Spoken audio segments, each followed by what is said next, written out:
प्रधानमंत्री नरेंद्र मोदी की कार्यशैली, उसमें एक कौतुक का जो तत्व है ना, वो सबसे प्रधान रहता है। और आज भी एक वैसा ही बड़ा कौतुक हुआ, एक बड़ा धमाका हुआ। पूरा देश और दुनिया ये इंतजार कर रही थी कि पाकिस्तान को सबक सिखाने वाला कोई फैसला आने वाला है। आज जो कैबिनेट की अलग अलग बैठकें थी, उनमें पाकिस्तान पर फैसला तो जब एग्जीक्यूट होगा तब होगा, लेकिन उससे इतर जाके मोदी सरकार ने एक इतना बड़ा फैसला ले लिया जिसने भारत के राजनीतिक पटल पर हलचल मचा दी। जी हां, और वो फैसला है जातिगत जनगणना कराने का। क्या राजनीतिक मामलों की कैबिनेट की समिति की बैठक हुई प्रधानमंत्री की अध्यक्षता में, और उसमें यह निर्णय लिया गया कि भारत सरकार जो जनगणना कराएगी अब की, उसमें जाति का ब्यौरा भी रहेगा। यानी जो परंपरागत जनगणना होगी उसमें ब्यौरा जाति का भी दर्ज होगा, उसको जातिगत जनगणना का स्वरूप दिया जा सकेगा। अब ये विषय ऐसा है जो पिछले 2-3 सालों से भारतीय जनता पार्टी को परेशान कर रहा था, सूबा दर सूबा। और ये विषय ऐसा भी है जो विपक्ष को खाद पानी दे रहा था। कांग्रेस इसी पर आक्रामक थी। समाजवादी पार्टी जैसे दल इसको मुद्दा बना रहे थे कि जात की गिनती कराओ। राहुल गांधी का इशू ये एक सबसे प्रिय विषय था कि जात की गिनती कराओ। माना जा रहा था कि भारतीय जनता पार्टी जातिगत जनगणना कराने से हिचक रही है, ऐसा एक नैरेटिव था। 2024 के जो लोकसभा के परिणाम आए, उनमें भी इस नैरेटिव का असर रहा, ऐसा माना जा सकता है। भारतीय जनता पार्टी 19 के मुकाबले 2024 में एक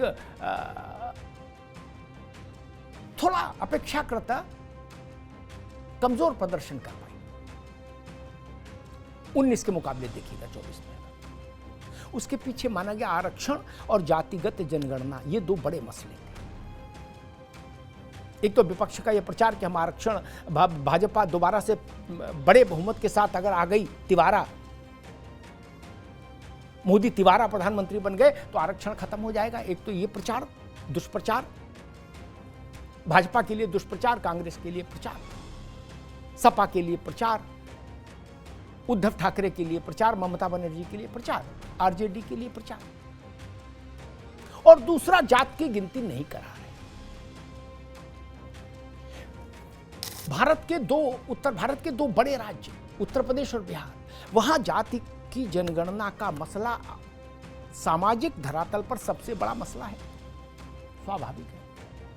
लालू प्रसाद यादव की पार्टी का भी पूरा फोकस इस पर, जात की गिनती पर। नीतीश सरकार ने जाति का एक सर्वे कराया था। ये पूरे देश में जातिगत जनगणना हो, इसकी मांग पर तो आरजेडी आक्रामक है, और उत्तर प्रदेश में समाजवादी पार्टी और कांग्रेस दोनों। तो भारतीय जनता पार्टी ने, प्रधानमंत्री ने यह फैसला किया अंततः कि जात की गिनती करा ही ले, ताकि कांग्रेस के हाथ से और इंडिया अलायंस के सहयोगी जो घटक दल हैं, उनके हाथ से ये जातिगत जनगणना का मुद्दा कम से कम छीना जा सके, या इस मुद्दे को लेकर जो राजनीति हो रही है उसकी धार कुंद की जा सके। कल रात को जब प्रधानमंत्री, रक्षा मंत्री और तीनों सेना के अध्यक्ष और राष्ट्रीय सुरक्षा सलाहकार अजीत डोभाल के साथ एक मैराथन बैठक करके चुके, तभी वहां संघ के सरसंघ चालक मोहन राव भागवत का आगमन हो गया। प्रधानमंत्री और सरसंघ चालक 40 मिनट तक एक साथ रहे, एक 1-to-1 रहे। संवाद में लोगों को लगा कि शायद पाकिस्तान के मसले पर सरसंघचालक और प्रधानमंत्री के बीच में कुछ चर्चा हो रही है, लेकिन वह चर्चा मूलतः मोटे तौर पर थी जातिगत जनगणना के मसले पर, कि विपक्ष के हाथ से ये मुद्दा छीनना ही एकमात्र विकल्प है अगर भाजपा को मजबूत रखना है। और इस मसले पर भाजपा और संघ एक राय हुए, सरसंघ चालक और प्रधानमंत्री एक राय हुए और आज उस पर निर्णय आ गया। तो प्रधानमंत्री और सरसंघ चालक की बैठक इस विषय पर थी। पाकिस्तान का रेफरेंस रहा होगा ऐसा माना जा सकता है, स्वाभाविक है क्योंकि एक ज्वलंत विषय था, लेकिन बैठक का मूल कारण जातिगत जनगणना का विषय था। अब इसका ये देखना होगा कि कांग्रेस और उसके एलाइज जो हैं, सहयोगी दल जो हैं, जो जातिगत जनगणना का झंडा लेके चल रहे थे, चाहे उसमें डीएमके हों, स्टालिन हों, ममता बनर्जी हों, तेजस्वी यादव हों, अखिलेश यादव हों, राहुल गांधी, ये लोग अब इस बदले हुए परिदृश्य में कैसे रिएक्ट करेंगे, ये देखने वाली बात है। इनका मुद्दा भारतीय जनता पार्टी ने ले लिया है तो तय हो गया। 360 डिग्री पर गाड़ी घुमा दी भाजपा ने। कल तक भारतीय जनता पार्टी कह रही थी कि जातिगत जनगणना समाज को तोड़ने की एक कोशिश है। अब भाजपा ने अपनी गाड़ी को 360 डिग्री पर घुमा दिया और कांग्रेस के हाथ में जो पोस्टर था वो पोस्टर ही छीन लिया, कह दिया कि जातिगत की जनगणना कराएंगे। और साथ में ये तोहमत कांग्रेस पर ठोक दी सरकार ने कि कांग्रेस ने इतने वर्षों तक देश में शासन करने के बाद भी 1947 से लेकर मनमोहन सिंह तक के कार्यकाल में जाति की गिनती नहीं कराई, जातिगत जनगणना नहीं कराई। ये तोहमत कांग्रेस पर ठोकते हुए, चस्पा करते हुए मोदी सरकार ने निर्णय किया कि ये काम हम कराएंगे। अब कुछ बुनियादी सवाल खड़े हो रहे कि क्या इस बड़े फैसले से पूरा पश्चिम, उत्तर, दक्षिण भारत में चारों दिशाओं में राजनीति बदल जाएगी? किस हद तक प्रभावित होगी? क्योंकि जाति संवेदनशील विषय है, ये सब जानते हैं और सब मानते हैं। इसीलिए हमारे यहाँ राजनीतिक पटल पर सबसे ज्यादा संवेदनशील अगर कोई विषय रहता है तो वो आरक्षण रहता है, वो जाति से जुड़ा सीधा। जाति स्वाभिमान का अपना एक वो है। और जब विपक्षी दलों ने ये एक भावभूमि तैयार कर दी पूरे भारत भर में कि पिछड़ों का, दलितों का, वंचितों का, गिरिवासी, वनवासी, आदिवासी सबका भला तभी होगा जब उनकी जात की संख्या कितनी है इसकी गिनती हो जाए, तो उन जातियों को भी लगने लगा कि हाँ भाई गिनती होगी तभी हमारी भागीदारी आगे बढ़ेगी। और शायद भारतीय जनता पार्टी को यह सत्य समझ में आ गया और इस सत्य को भाजपा को समझाने में राष्ट्रीय स्वयंसेवक संघ की बड़ी भूमिका रही। आपको याद होगा कि एक बार जातिगत जनगणना के मसले पर संघ ने टिप्पणी की थी एक प्रश्न के उत्तर में। तब संघ ने कहा था कि अगर छोटे राजनीतिक हितों के लिए, चुनावी राजनीति के लिए जाति की गिनती का दुरुपयोग नहीं किया जाए आंकड़े का, तो जातिगत जनगणना कराने में कोई हर्ज नहीं, ये ठीक चीज है। जातियों की गिनती सरकार को पता होनी चाहिए विकास के, एक संतुलित विकास के रास्ते को पाने के लिए। अब वो काम कर दिया मोदी की सरकार ने। अब इसके आगे क्या? कांग्रेस पार्टी और विशेष रूप से राहुल जी के पास जो सबसे बड़ा मुद्दा था, जो उनके सारे राजनीतिक तर्कश का एक सबसे बड़ा हिस्सा यही था कि भाई जात की गिनती कराओ। तो क्या राहुल गांधी का तर्कश अब खाली हो जाएगा या उसमें वो कोई नया तीर लाएंगे? और डीएमके से लेके टीएमसी तक, आरजेडी और समाजवादी पार्टी तक, सब पार्टियां अब इस बदले हुए परिदृश्य में, परिवेश में अपने लिए नया एजेंडा क्या खोजेंगे? क्योंकि ये एजेंडा तो भाजपा ने हाईजैक कर लिया, मोदी सरकार, और ये कीर्तिमान भी मोदी सरकार अपने खाते कर लेगी अब कि आजाद भारत में पहली बार जातिगत जनगणना यानी जात की गिनती नरेंद्र मोदी ने कराई थी, नरेंद्र मोदी की सरकार ने कराई थी। इससे पहले जाति की गिनती अंग्रेजों के समय में हुई थी 1931 में। उसके स्वतंत्र भारत में, आजाद भारत में जात की गिनती नहीं हुई किसी जनगणना। तो नरेंद्र मोदी ने एक ये बड़ा लैंडमार्क अपने नाम, अपनी पार्टी के नाम करने का तो एक सिक्का उछाल ही दिया।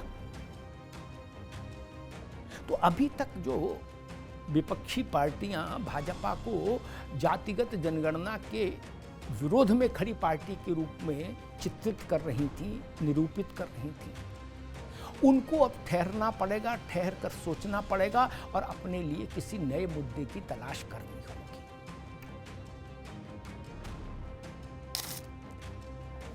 बिहार का चुनाव सबसे नजदीक है और बिहार के बाद बंगाल का चुनाव है। बिहार के चुनाव में जाति और जाति का सामाजिक समीकरण जो है वो चरम पर रहता है। तो उस चुनाव से पहले भाजपा ने ये बंदोबस्त कर लिया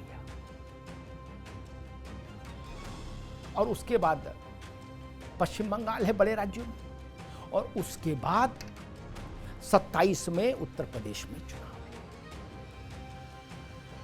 वो देश का सबसे बड़ा राज्य है। और अखिलेश यादव वहां पीडीए को एक बड़ा इशू बनाए हुए हैं और जात की गिनती को उसके साथ सन्निहित करके चल ही रहे हैं। पीडीए के साथ अपना कोर इशू वही बता रहे हैं और उनमें और राहुल गांधी में एक तरह का कंपटीशन भी है कि इस जात के मसले को, जात की गिनती की मांग को कौन ज्यादा तेजी से उठा रहा है, कौन ज्यादा तत्परता से उठा रहा है। तो उत्तर प्रदेश और बिहार, पहले बिहार फिर उत्तर प्रदेश चुनाव में जाने हैं। उससे पहले नरेंद्र मोदी ने यह फैसला किया, क्या इससे बिहार की राजनीति की धुरी बदलेगी या धुरी यथावत रहेगी? बिहार में नीतीश कुमार और भाजपा की जो युति है, क्या उससे उसको और ज्यादा ताकत मिलेगी इस फैसले से? और क्या आरजेडी शिविर में इस मोदी सरकार के, केंद्र के इस निर्णय से राजनीतिक तौर पर कुछ निराशा की स्थिति बनेगी? ये तमाम सवाल है जिनका उत्तर आने वाले कुछ दिनों में हमको देखने को मिलेगा। और वो राष्ट्रीय फलक पर ये प्रश्न राहुल जी के संदर्भ में भी है कि राहुल गांधी ने अपनी समूची ऊर्जा पिछले 2-3 सालों से जात की गिनती पर ही खर्च की है, इसको इशू बनाए रखने। अब ये इशू भाजपा ने ले लिया, तो अब राहुल गांधी अपने लिए एक नया इशू उनको खोजना होगा। वो कब तक खोज पाते हैं, कैसे खोज पाते हैं और क्या वो इशू इतना बड़ा हो सकता है जो, क्योंकि राहुल गांधी कहते थे जात की गिनती हो जाए तो सारे लोगों का भला हो जाएगा, और अगर जात की गिनती नहीं होगी, वो तो अपनी सभा में यहां तक कहते थे कि आपको नौकरी मिली, बोले नहीं मिली, तो वो कहते इसीलिए नहीं मिली कि जात की गिनती नहीं हुई, जात की गिनती हो तो नौकरी मिले। तो उन्होंने उस इशू को इतना हाइप दे दिया था, जातिगत जनगणना, और अब वो इशू अचानक से फिसल गया हाथ से। तो नया इशू तैयार करना एक बड़ा जोखिम भरा और बड़ा श्रम साध्य काम होता है राजनीतिक दलों के लिए। और एक और नई बात, एक बड़ी बात यह भी है कि किसी भी विपक्षी दल के नेता को, जो लोग इस कॉज के चैंपियन हैं, रहे हैं अभी तक जातिगत जनगणना की मांग को लेकर, सपने में भी ये इल्म नहीं होगा, ये आशंका, एहसास नहीं रहा होगा, कुछ भी कहिए, कि नरेंद्र मोदी पाकिस्तान के साथ युद्ध के बादलों के बीच में जो हाहाकारी माहौल है उसमें अचानक से जातिगत जनगणना कराए जाने का फैसला अनाउंस कर देंगे। किसी को स्वप्न में भी नहीं रहा होगा कि मोदी ऐसा भी कर सकते हैं। इसीलिए जहां से मैंने बात शुरू की थी वहीं समाप्त करता हूं। ये मोदी के कौतुक वाली शैली का कमाल है, मोदी की कौतुक वाली शैली का कमाल है। जहां उनका कोई राजनीतिक प्रतिद्वंदी, प्रतिस्पर्धी जहां नहीं सोचता, मोदी वहां अचानक से जाकर हिट कर देते हैं, जैसा आज किया। सारे राजनीतिक दल पाकिस्तान को भारत कैसे जवाब देगा इसके विकल्पों पर दिमाग लगा रहे हैं, और मोदी सरकार ने फैसला सुना दिया कि हम जात की गिनती कराएंगे। धन्यवाद।